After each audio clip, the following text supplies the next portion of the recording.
Hello and welcome back for our last match. We get to be on the play, and we have a pretty sweet hand that's short a uh, sneak attack or through the breach, but has everything else. So I'm inclined to keep it. We can draw gamble or sneak attack or through the breach and do alright. And if we draw Blood Moon, then we can cast that on turn 2. So I don't think we can really mulligan to sneak attack every single game and expect to be successful. So our opponent could be playing anything, but there's a pretty good story that I remember that involves them, wherein they were playing like a red-black turbo reanimator deck that had like Faithless Looting and Dragon Skull Summit. And Cedric, our esteemed editor, was playing Goblins. And Goblins, pretty bad against Elesh Norn. Like really, really bad against Elesh Norn. So game 1, Cedric gets totally crushed. Boards in for Leyline of the Void, and Leylines him game 2. Game 3, mulligans to like 3, keeps a hand that eventually develops into like Ether Vial and Sting Scourger. Sting Scourger's an Elesh Norn, and then somehow rebuilds into drawing like Ringleader into Siege Gang and kills him on a Multa 3 where he didn't hit Leyline of the Void. And it was awesome. Anyway, this hand seems pretty straightforward. We have 5 mana, potential 8, 5 of which we want for sneak attack, and then we can activate putting in Zodiac Dragon and Scion of the Ur Dragon and hit them for exactly 20, actually, assuming that our opponent doesn't have anything to say about it. But I have a feeling that they do. I have a feeling that they've got a Force of Will somewhere. And if I had a Force of Will, this is probably the card I would use it on. Especially if he discarded Daze. Yep, okay. Well, back to the drawing board. It's possible that what we wanted to do there was play sneak attack and pass, but I'm not super into that. I think that like if you can kill them, then you should just move in on that in any deck that's tailored to like kill someone.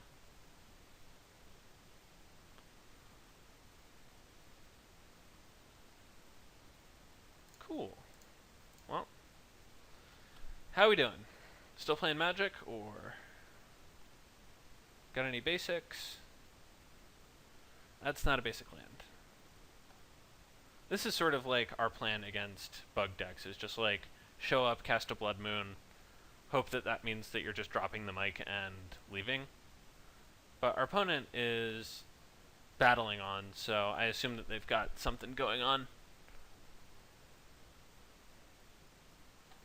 They do not have anything going on. Cool, they are ice cold to a Blood Moon.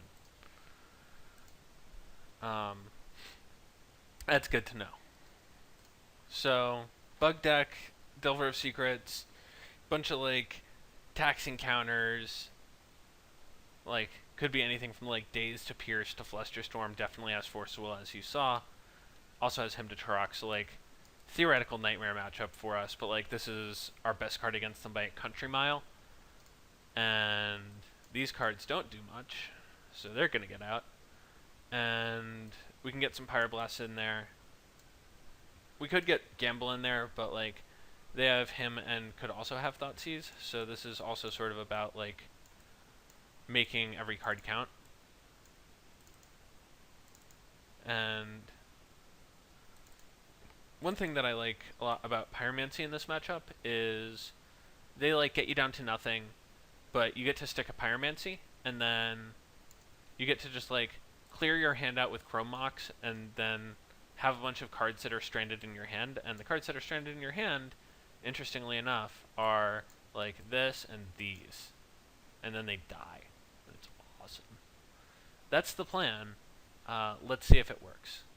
Although, actually, I guess Blazing Shoal probably worse than Molten Steel Dragon. Like, if the game is going to go long, Blazing Shoal doesn't kill them, Molten Steel does. And if we have Pyromancy, then, like, Blazing Shoal deals them 2 damage, and Molten Steel deals them 6. We are for sure jamming all the way on this one. Basic Island, Brainstorm. Brainstorm Go is just like, wow, aggressive.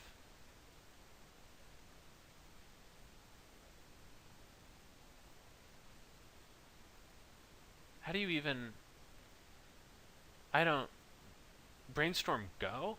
Like, not even just like Island Go, but like Brainstorm Go? Like, that thing is not Ponder. Maybe they misclicked. Anyway,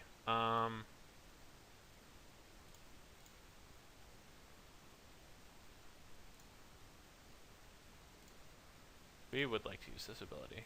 We'd like to exile this.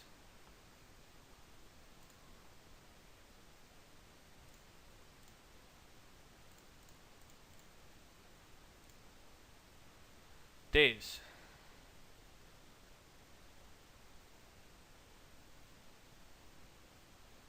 Days. I don't know, man. This is what I got. I showed up with a turn 1 Blood Moon. That was my game plan. It executed, and I understand if you have something. As it turns out, our opponent did have Days. So if we draw anything, then this will also work. Please do not also have Days or Spell Pierce or Force of Will. Rats. Okay. Well. Now we are living off the top. Facing down an opponent with a basic island. And presumably no other, like, basic lands, since they would have just gotten one. Oh, well, okay.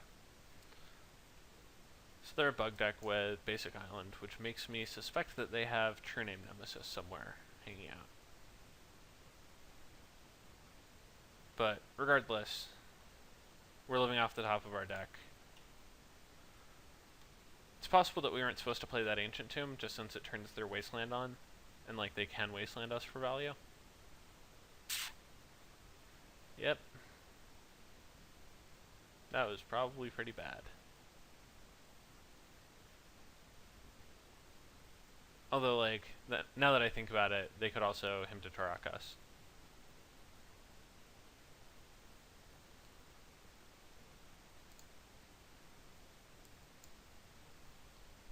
I like that they turned off the confirmation screen on Liliana of the Veil's ability. Like, you click on it and the card's gone.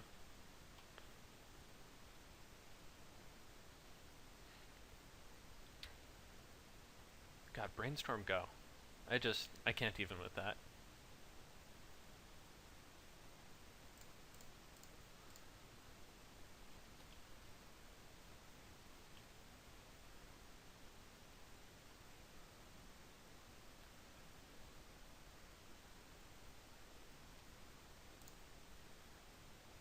So,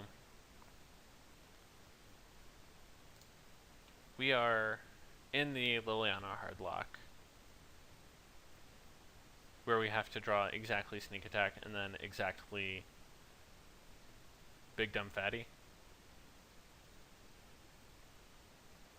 But we were really relying on sticking either our turn 1 Blood Moon or our turn 2 Pyromancy. And, like, there was no value to slow rolling either, because, like, yeah, we're done with this game, and we don't want to show them that we brought in Pyroblast. So, nothing really worth changing. I think that, you know, the Blood Moon plan is fine. Pyromancy obviously would have been awesome that game. And yeah, I think Blazing Shoal is probably actually just worse than 2 Big Dumb Idiots to Sneak Attack in and pitch to Pyromancy. So those two can get out. And we would like to play. and we will not mulligan. The reason why we're not mulliganing is we have Pyroblast for whatever they've got going on, and we have Sneak Attack and a bunch of redundancy. So, like, even if they Thought Seize us, there's not, like, they can take our Sneak Attack, but it's not, like, the best thing that can happen with their discard spells. We're happy Pyroblasting this, because, like, if they counter back, that's fine, and if they don't, then we weren't using that mana anyway. So, we ship it back, and maybe their hand is already awesome, in which case, like, rats. And if their hand isn't already awesome, then that Ponder would have helped them a lot more than that Pyroblast would have helped us. Okay, well, we're on a pretty short clock to draw a mana source, but we did. And now we need to hope that our opponent doesn't have a daze. And if you go back to the decision to Pyroblast Ponder, the Pyroblast isn't going to help us against, like, a counter here, right? We're very mana tight, and we knew that when we Pyroblasted the Ponder. Like, we aren't casting Sneak Attack with, like, Pyroblast up for Force of Will or Spell Pierce or whatever. So, like, Pyroblasting their Ponder could theoretically mean Pyroblasting, like, their ability to have a Daze or Force of Will in their hand. And, like, we don't get to know that. But when you think about how our mana is going to play out, like, we are hoping to draw a mana source for 2 turns running. And we did, because, as it turns out, our deck has a lot of mana in it. But, like, that Pyroblast was never going to get better than that turn 1. Like, the only way it gets better is if we drew Ancient Tomb exactly this turn. And that's just, like, unlikely. We knew it was unlikely, and so we'd rather attack the consistency of their deck. Anyway, as you've probably noticed, our opponent has lost their connection to this game, so I will bring you all right back when they come back. And we're back. So we're going to exile a Through the Breach, since we're casting the Sneak Attack right now. And we can't exile Molten Steel Dragon because Chromok says non-artifact. They have Force of Will, as expected, and hopefully we don't get him to Toroct. They flip Force of Will, which is pretty bad for us. And we're vulnerable to basically any of their disruptive elements. But it doesn't look like they have any, which is cool. So we're not going to Through the Breach on our turn, we're going to Through the Breach on their turn. And hope that we don't get, like, hymned or whatever.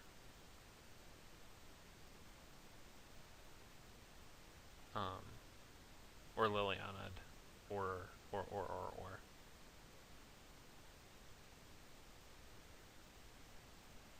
Because we want to be able to kill them with Molten Steel. Anyway, this is going to get, like, Spell Pierced or Dazed or Force of Willed or whatever. But this is, like, the correct way to play it, is just, like, so often you end step your, like, sneak abilities.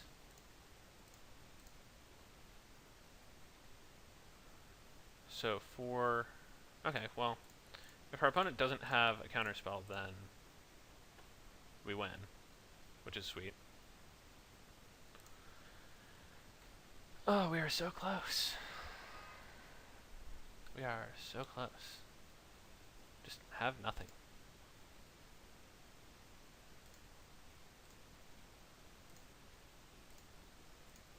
Please let Molten Steel Dragon be the way that we end this.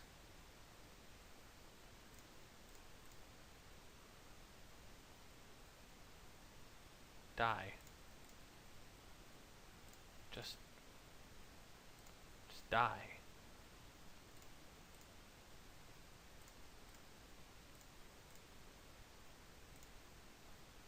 You the Molten Steel Dragoning of a lifetime. So that, I suppose, is how you beat 2 Force Wills and 2 Dark Confidants, is you draw your cards and play them. I hope you enjoyed that. I certainly did. And I will be back later this week with a truly delightful deck. Until then.